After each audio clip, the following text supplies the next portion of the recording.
हिंगोली शहरातील बांगरनगर भागात टीन पत्रे काढून दुकानात शिरलेल्या चोरट्यानं गल्ल्यातील 2,40,000 रुपये पळवल्याची घटना शुक्रवारी दिनांक 3 जुलै रोजी पहाटे घडली। या प्रकरणी हिंगोली शहर पोलीस ठाण्यात गुन्हा दाखल करण्यात आला। दुकानातील सीसीटीव्ही मध्ये चोरटा कैद झाला असून पोलिसांनी त्याची ओळख पटवण्याचे प्रयत्न सुरू केलेत।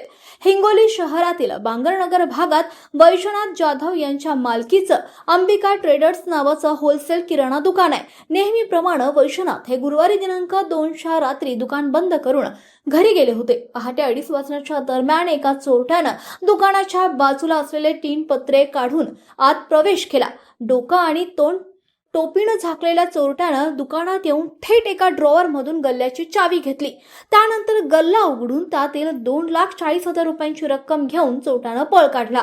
दरम्यान आज सकाळी वैजनाथ यांनी दुकान उघडल्यानंतर पाहणी केली असता गल्ला उघडा असलेला दिसून आला। त्यांनी त्यात पाहणी केली असता त्यातील पैसे पळवल्याचं त्यांच्या लक्षात आलं। दुकानात चोरी झाली आहे हे लक्षात येताच त्यांनी तातडीनं शहर पोलिसांना माहिती दिली। शहर पोलीस ठाण्याचे निरीक्षक गजेंद्र सिंग ठाकूर, सहाय्यक पोलीस निरीक्षक दीपक मस्के, सहाय्यक पोलीस उपनिरीक्षक संजय मार्के, जमादार अशोक धामणे, धनंजय क्षीरसागर यांच्या पथकानं घटनास्थळी भेट देऊन पाहणी केली। पोलिसांनी सीसीटीव्हीची तपासणी केली असता त्यात एक चोरटा दुकानात असल्याचं दिसून आलंय। मात्र त्याने टोपी घातलेली होती आणि तोंड झाकलेलं असल्यानं त्याची ओळख पटली नाही। मात्र पोलिसांनी आणखीन काही फुटेजची तपासणी करून चोरट्याची ओळख पटवण्याचे प्रयत्न सुरू केले। या प्रकरणी वैजनाथ यांच्या तक्रारीवरून शहर पोलीस ठाण्यात गुन्हा दाखल झालाय।